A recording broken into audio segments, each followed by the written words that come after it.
In the heart of West Africa, along the majestic and life-giving flow of the Niger River, a civilization rose from the dust, but not with the sword and terror of its contemporaries. Instead, it was forged with intelligence, perseverance, and most importantly, control over the most precious resource of all, gold. This is the story of the Songhai Empire, a name that echoed with untold wealth, profound knowledge, and a power that stretched from the scorching desert sands to the lush green savanna. Long before the era of conquest and ruin, Songhai was nothing more than a small fishing kingdom, wedged between giants. The Songhai people, known as master sailors and clever merchants, inhabited the region around the city of Gao. For centuries, they lived in the shadow of the mighty Mali Empire, observing the rise and fall of power, the ebbs and flows of trade, and the political intrigues that weakened their rulers. This experience taught them a valuable lesson. To survive and thrive, they had to become more than just fishermen or traders. They had to become masters of their own destiny, seizing control of the vital routes that connected the entire region. The Niger River, which for many was a natural boundary, was for the Songhai a highway. By mastering this river, they could control the vital trade routes that linked the gold fields of the south with the salt and luxury goods markets of the north. This strategic position was their greatest asset, a distinct advantage their neighbors lacked.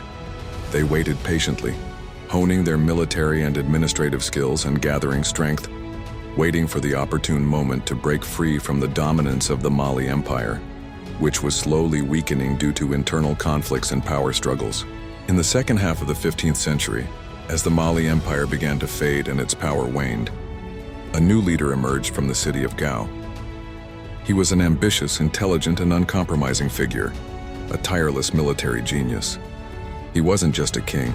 He was a visionary who saw not just a small kingdom, but a sprawling, ambitious empire that had never existed before. He was Sunni Ali Ber, and he would carve the name of Songhai in blood, sweat, and glory that would never be forgotten. Sunni Ali fully understood that true power lay not just in the number of soldiers, but in the control of resources and strategic routes. He led his forces with unexpected tactics, combining brutal land assaults with a fast and deadly riverine navy, making him an unpredictable enemy on both land and water. This is the story of how Songhai rose from a small kingdom to a power that controlled the fate of thousands of square miles of land and millions of lives. It was an empire built on a foundation of gold and ruled with a brutal yet effective wisdom.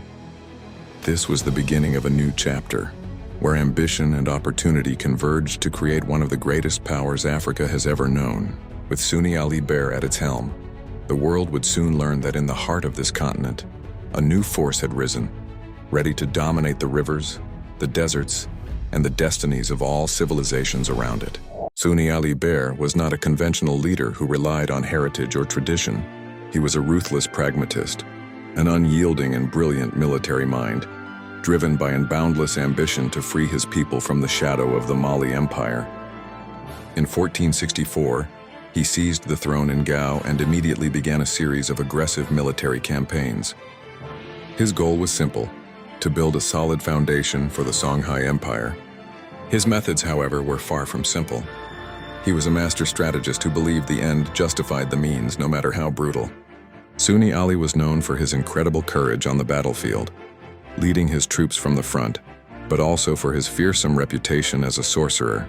This reputation, whether real or fabricated, he masterfully exploited to terrify his enemies before they even met him on the battlefield, making them feel as if they were not just fighting a general, but also a mystical force. His first target was Timbuktu, a legendary city known throughout the Muslim world as a center of gold trade and scholarship. Timbuktu had long been controlled by influential Sanhaji scholars and Tuareg merchants, who had built their power on the wealth flowing from the Sahara Desert. Sunni Ali had no regard for the city's intellectual reputation. He saw it as a strategic key to controlling the desert trade routes and the wealth that flowed through them. He launched a sudden attack, taking advantage of internal chaos in Timbuktu. After a long siege, the city fell to the Songhai. Sunni Ali, suspicious of the local scholars' loyalties, ordered a brutal persecution against them. Many scholars and intellectuals were harassed, exiled, or killed, and priceless manuscripts were plundered. This action reflected Sunni Ali's military pragmatism. For him, any resistance had to be crushed mercilessly to secure power. This victory was a major statement for the Songhai. They were no longer followers, but the new masters of the region. This victory, however, was just the beginning.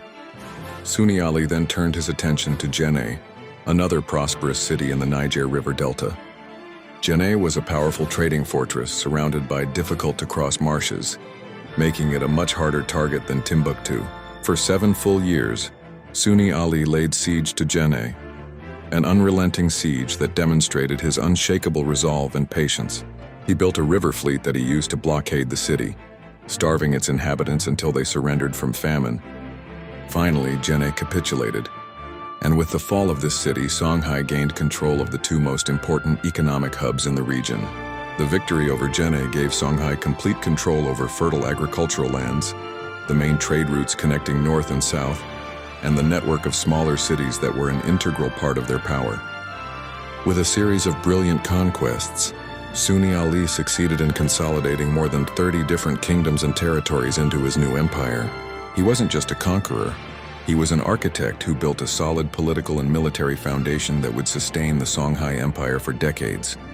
He appointed loyal governors to manage the newly conquered territories and established an administrative structure centered around the major cities. He cleverly integrated local traditions with the new system of governance, ensuring the loyalty of diverse ethnic and tribal groups. With control over Timbuktu and Jenne, Sunni Ali not only dominated trade, but also the vital waterways, making him the undisputed ruler of the Niger River. His mysterious death in 1492, believed to be an accident or an assassination by his son, marked the end of a great conqueror's era. But the foundation he built would become the stage for an even greater golden age. After the controversial death of Sunni Ali Ber, the scepter of power did not fall to his son, but to an ambitious and visionary general, Askia Muhammad I, who would later be known as Askia the Great. He overthrew Sunni Ali's son in a swift and effective coup in 1493, beginning a new era that would transform the Songhai Empire from a brutal military force into a brilliant center of civilization. Askia the Great was a deeply pious Muslim, a brilliant statesman, and a visionary who saw the potential of Songhai not just as a military power, but as a respected hub of Islamic knowledge, trade, and culture throughout the world. Under his rule, the Songhai Empire reached its peak, surpassing even its predecessor, the Mali Empire. Askia the Great systematically expanded the empire to its greatest size. Using a professional army that he reformed and organized, he conquered territories to the south and north, extending Songhai's power all the way to the Atlantic in the west and Lake Chad in the east. But Askia's greatness was not just about conquest. He was a brilliant reformer who understood that lasting power required a foundation more substantial than the sword. He created a highly effective and centralized system of government. He appointed loyal governors to manage the vast provinces, replacing the old, looser system. He also established consistent laws throughout the empire, based on Islamic law or Sharia, which provided stability and justice for his people. One of his most important reforms was the standardization of weights and measures used in commerce, which simplified transactions across the empire and increased merchant confidence. Under his leadership, Timbuktu and Jenne flourished. Askia the Great, as a patron of knowledge, actively supported scholars and religious leaders. He encouraged the construction of mosques, madrasas, and schools, transforming cities like Timbuktu into globally renowned centers of Islamic learning. Libraries were filled with hundreds of thousands of manuscripts containing knowledge on theology, law, medicine, mathematics, and astronomy. Universities like Sankore University in Timbuktu attracted scholars from across the entire Muslim world, including from Egypt, Morocco, and Persia. Timbuktu became known as the Pearl of the Desert, a beacon of knowledge and civilization that illuminated all of Africa and beyond. One of Askia the Great's most significant achievements was his pilgrimage to Mecca, which he undertook with a huge entourage and carrying thousands of pounds of gold. This journey was not just a religious duty, but also a clever political maneuver. It showcased the immense wealth of the Songhai Empire to the Muslim world, raising their reputation and opening new diplomatic and trade channels. He forged close ties with leaders and scholars in Egypt and Arabia, which strengthened the influence of Islam in Songhai and brought back new ideas to the empire. Gold and salt trade flooded the empire through the trans-Saharan routes, and Askia the Great used this wealth to build infrastructure, fund his professional army, and sponsor intellectual projects. The Songhai Empire was a rare example of a power that combined unmatched military strength with a brilliant culture and deep scholarship. They didn't just rule the land, they captured the minds and hearts of their people, creating a golden age that would be remembered long after their glory faded.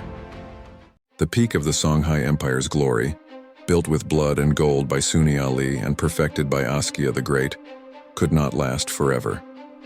Behind the facade of an unshakable power, the seeds of ruin began to grow. After Askia the Great's death, succession became a convoluted and dangerous matter. His son Askia Musa, who succeeded him, proved to be a less capable ruler. This sparked a series of political intrigues and civil wars that weakened the very foundations of the empire. Within a few decades, the once united empire fractured into warring factions, all vying for the golden throne. The wealth that once flowed into the state coffers now bled out into the hands of ambitious warlords, funding exhausting internal battles. The Songhai Empire, so adept at conquering external foes, was now unable to defeat its most dangerous enemy, itself. Amidst this chaos, a new threat emerged from across the Sahara Desert, a power driven by both ambition and superior technology. The Saudi dynasty of Morocco had long coveted the gold and trade wealth of West Africa. They saw the turmoil in Songhai not as a barrier, but as an opportunity. The Sultan of Morocco, Ahmad al-Mansur, sent spies to gather intelligence on Songhai's political and military situation. He knew that the Songhai Empire was still a formidable force, but he also knew they had failed to keep up with the evolution of military technology. The Songhai army still fought with spears, swords, and bows, while Morocco had mastered the art of using firearms. With a supply of weapons from Europe, the Saudi dynasty had created a force trained with arquebuses and cannons. Al-Mansur realized this technological disparity was the key to victory. He sent a small but elite force, led by a capable general named Judar Pasha, across the treacherous Sahara Desert. The journey itself was an extraordinary feat, but their greatest challenge still awaited. The Songhai Empire, now fragmented and complacent, was completely unaware of the enormous threat that was coming. They were still relying on ancient tactics and sheer numbers, a pride that would soon turn into utter destruction. On March 13, 1591, the fate of the Songhai Empire was sealed on the dry plains outside the city of Gao. On one side stood the Songhai army, led by Askia Ishak II, numbering in the tens of thousands. They were an impressive force consisting of a powerful cavalry, archers, and infantry, all experienced in desert warfare. They were confident, relying on their superior numbers and a long tradition of victory. On the other side, the Moroccan forces led by Judar Pasha numbered only about 4,000 men. They were a small band of mercenaries and captives who had survived the grueling desert crossing. But they possessed a deadly secret: arquebuses and small cannons. The battle began with a massive cavalry charge from the Songhai, attempting to encircle the Moroccan forces. However, Judar Pasha had meticulously arranged his troops. He placed his arquebusiers in the front, protected by infantry. When the Songhai cavalry drew near, the Moroccan troops unleashed a volley of fire.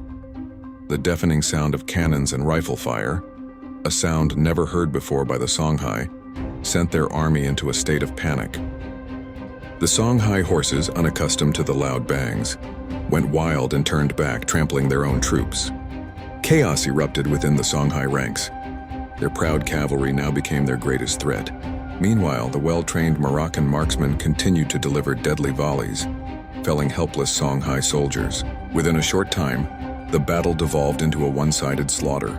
Askia Ishak II tried to rally his troops, but too many had already fallen. Technology had won the day, and the glory of the Songhai Empire ended on the battlefield of Tondibi. After the devastation at Tondibi, which not only took countless lives but also shattered the morale of the Songhai army, the empire's collapse became inevitable. Judar Pasha continued his march, capturing key cities with ease. He entered Gao, the imperial capital, and then Timbuktu, which surrendered without significant resistance. A large portion of the empire's wealth was plundered and sent back to Morocco. However, the Moroccan forces soon discovered that controlling such a vast and turbulent territory was far more difficult than winning a single battle. Small-scale rebellions erupted everywhere, and the Moroccan troops struggled to control the vital trade routes. They also had to contend with the harsh desert environment, which was completely foreign to them. Although they were militarily superior, they could not replace Songhai's complex bureaucracy and administration. The once united empire fragmented into many smaller kingdoms and territories ruled by local warlords. The Saudi dynasty of Morocco was ultimately only able to maintain control over a few major cities, while the rest of the empire returned to a state of anarchy. The invaluable scholarly legacy was also destroyed. Timbuktu's libraries were plundered, and many rare manuscripts were smuggled into Morocco, while countless others were burned. The collapse of Songhai marked not just the end of a powerful empire, but also the loss of a golden era for West Africa, which would never fully recover from the impact of this devastating. The Songhai Empire has fallen, its magnificent cities now mere shadows of their former glory. Yet their story serves as a powerful reminder of the cyclical nature of power. This empire teaches us that wealth and military might are not guarantees of eternal existence. Their story is a reflection of the failure to adapt to change. They were so confident in the power of their swords and cavalry that they ignored the gunpowder revolution that was changing the face of warfare around the world. The Battle of Tondibi was not just a military defeat, it was the failure of a civilization to innovate. But Songhai's legacy is more than just ruin. They left an indelible mark on West African culture. They showed the world that Africa possessed a brilliant civilization, rich in scholarship, art, and prosperous trade. The stories of Timbuktu's scholars, its immense wealth, and the visionary leadership of Askia the Great are a reminder that behind the narratives of poverty and war, Africa is a continent with a deep and majestic history. The end of the Songhai Empire is the beginning of a timeless question. What if they had not fallen? What if their wealth and ingenuity had been used to embrace the new technology? This question lingers, hanging over the deserts and rivers they once ruled. The story of Songhai is a lesson in glory, ruin, and a legacy that endures among the ruins. Does this epic story of a forgotten history intrigue you? There are many more stories hidden within the pages of world history, just waiting to be uncovered. Subscribe and turn on notifications so you don't miss the next chapter of our world's historical saga. Join us as we dig deeper into the past, discover forgotten tales, and uncover the secrets that shaped our world.